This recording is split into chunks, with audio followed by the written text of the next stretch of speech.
Hello and welcome to Risk Awareness Week 2021. My name is Robert Brown and I'm a Senior Strategy Analyst with the Global Automotive Division of Novelis Incorporated. And this year, I'm going to be discussing a concept that I've entitled Green Accountability and Incentives, reflecting the social and economic costs of CO2 in new capital projects. Novelis is the world's largest manufacturer of aluminum flat-rolled product. So right now, we are in fact one of the largest producers of aluminum that contains highly recycled content, which is very important because recycled aluminum possesses about 5% or contributes about 5% of the total CO2 burden and energy burden that non-recycled aluminum generates. Selecting projects, of course, according to a typical finance guidance. And so, we might think about removing that from our portfolio and see how that affects the overall strategic guidance. Behind these nodes, I will generate a Monte Carlo simulation of a distribution for that particular node and use those simulated values throughout the model as it runs.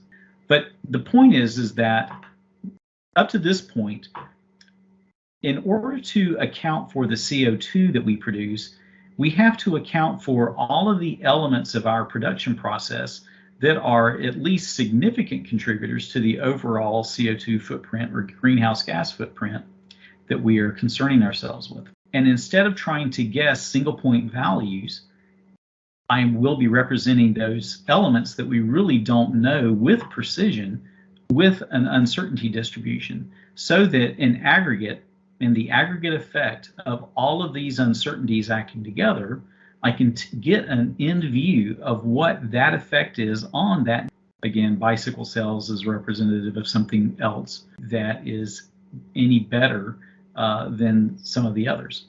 We are facing a bit of a trade-off that we have to consider, and that is that even though on a median basis or even a mean basis, we can see that some of these strategies have about the same value, in the upper tails and in the lower tails, we might see opportunities to take advantage or mitigate risk or do some things to promote or to help us to manage the risk on the downside tails.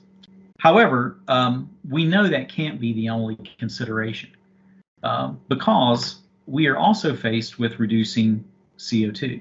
And so based on those other intermediate products in the production of our final finished goods products that go out to the market. Now, a little giveaway, you can already see that one of these strategies, in fact, seems to produce not just a net increase in CO2 as these others are, but this particular strategy actually seems to reduce the overall CO2 compared to all the other alternatives we have, and especially compared to our baseline. If you'll notice down here, I have a little CO2 calculation module. And here I've created a set of calculations that start off with the weekly carbon prices for a carbon credit market, for the carbon credit market in Europe. So what I really want to do is to come up with a way to think about what would that be, what would that price be if I were to consider that as something more like a shadow price to us.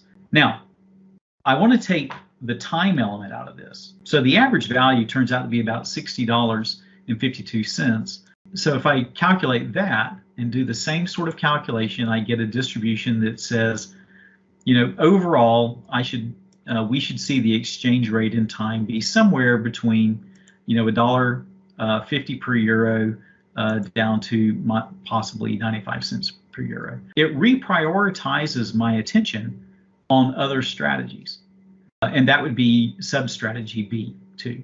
So these two are the key ones that we'd focus our attention on normally. That sort of brings us to the end of my discussion.